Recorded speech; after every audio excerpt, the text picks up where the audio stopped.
Is Rise of Kingdoms worth it to start playing in 2025? If you're thinking about playing Rise of Kingdoms in 2025, or maybe you're coming back after a long break, in this video I'm going to break down if it's actually worth your time to play the game in 2025, what's changed, what's better, what might frustrate you still. Let's get into it. Now, Rise of Kingdoms is a real-time strategy game where you build a city, raise some troops, gather some resources, and fight in massive wars like the one you see on the screen right now. But in 2025, the game looks and plays very differently from when it's launched. You now have systems like crystal tech, equipment, museum buffs, armaments, and brand new commanders. It's no longer just about city building.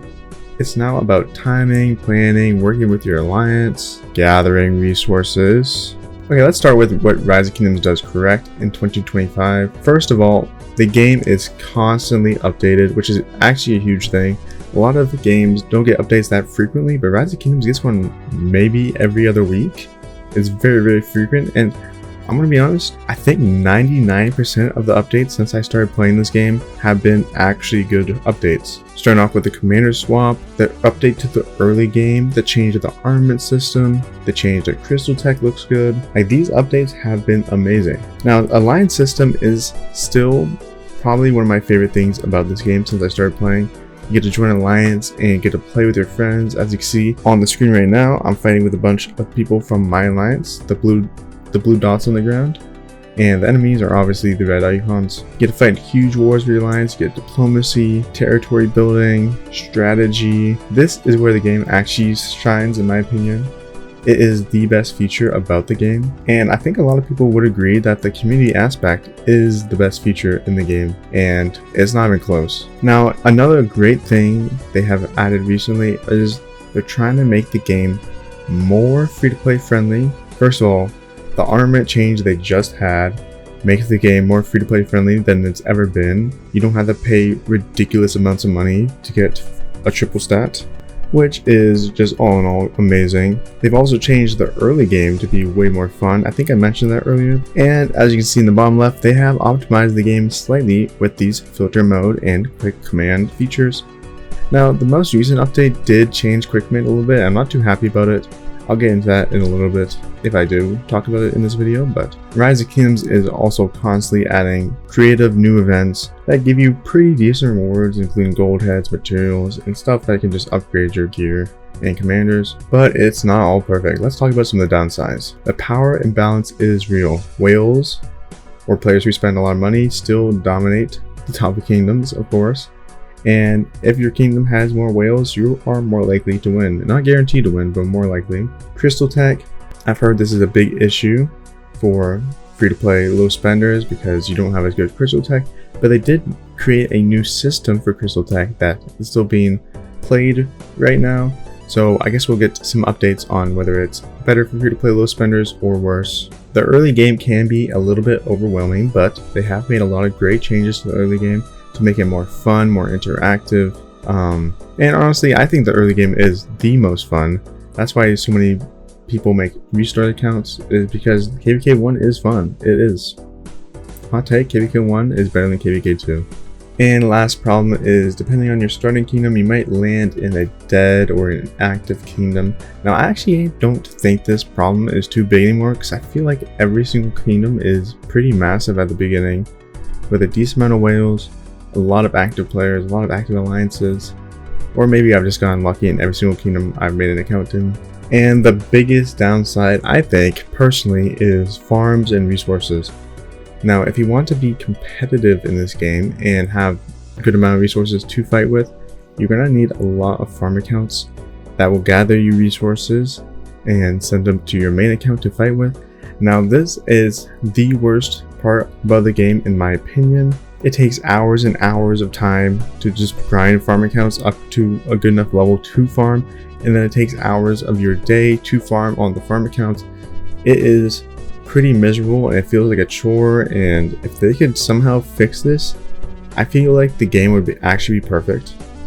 Not perfect, but really close to perfect. This is their biggest issue, in my opinion. Trades and fighting against whales won't matter as much as long as you can fight a lot, you know? It'll be more fun to fight a lot rather than fight a little bit. I think they know this is an issue, but I'm not too sure, but this is the biggest issue for me. I wish you could just play with one account or maybe one farm and be able to fight good enough with those. But I feel like people need like 5 to 10 farms to fight in big kingdoms, maybe like 3 to 4 in small kingdoms. It's still a lot. Anyways, is Rise of Kingdoms worth playing in 2025? I'd say yes if you know what you're getting into. Now, if you're looking for big fights, strategy mobile game that requires time, teamwork, and a little bit of learning, then I think you'll really enjoy it.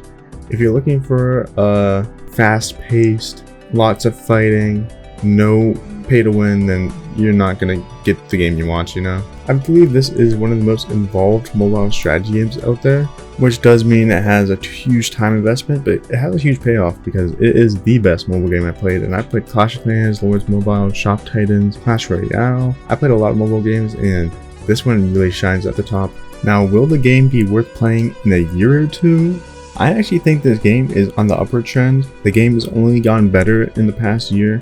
A lot of players are returning, a lot of new players are starting, and I think the game is heading towards a new peak. I can only imagine that the updates are going to keep getting better and better, more optimized, more efficient, less time wasting. So I'm super hopeful for the game. Obviously, I really like the game. I've been making videos on it for almost 4 or 5 months now and playing the game for almost 300 days straight. It's an amazing game and I do hope it reaches a new peak. So I do think this is the best time to get into the game. There's a lot of sleeper groups starting up in the summer, so maybe you look out for one of those and join one. I think you can join the official Rise of Kingdoms Discord and find them, or maybe look at Reddit. I don't know where you find them. Now, if you're worried about free-to-play not being viable anymore, I will say free-to-play is still viable. There's a lot of strong free-to-play players that I know that have better accounts than me, and I've spent a little bit. Obviously not a big spender, because I don't have that much money, but I've spent a little bit. If you're smart and you're free to play, you know what events to push, what commands to do, what to do every single day with your account, then you'll be able to compete with top accounts. Now, obviously, you won't be the top player. It's not going to be possible. But if you specialize your account, focus on one troop type, stay in a good alliance, you will be able to, have fun. You'll be able to do good. And yeah, a lot of successful players don't even spend a dime on the game. They just understand what they need to do for their account and how to progress and how to grind. So if that sounds like you and you're down to figure those things out, then you'll do just fine. I will say, be very careful. If you are going to spend in this game, be very careful. It is addicting. It's just a game. You don't have to spend anything. It's just a game. Don't let your ego get in the way of that. Just try to have fun with it. That's what I do. Every single time I boot up the game, I try to have fun. And yeah, that's not that serious. If you're starting Rise of Kingdoms in 2025 for the first time or thinking about coming back, drop a comment down below and let me know. I just made a brand new account so you could join me on my journey, and make sure you like the video if you enjoyed and subscribe for some more Rise of Kingdoms content, and peace.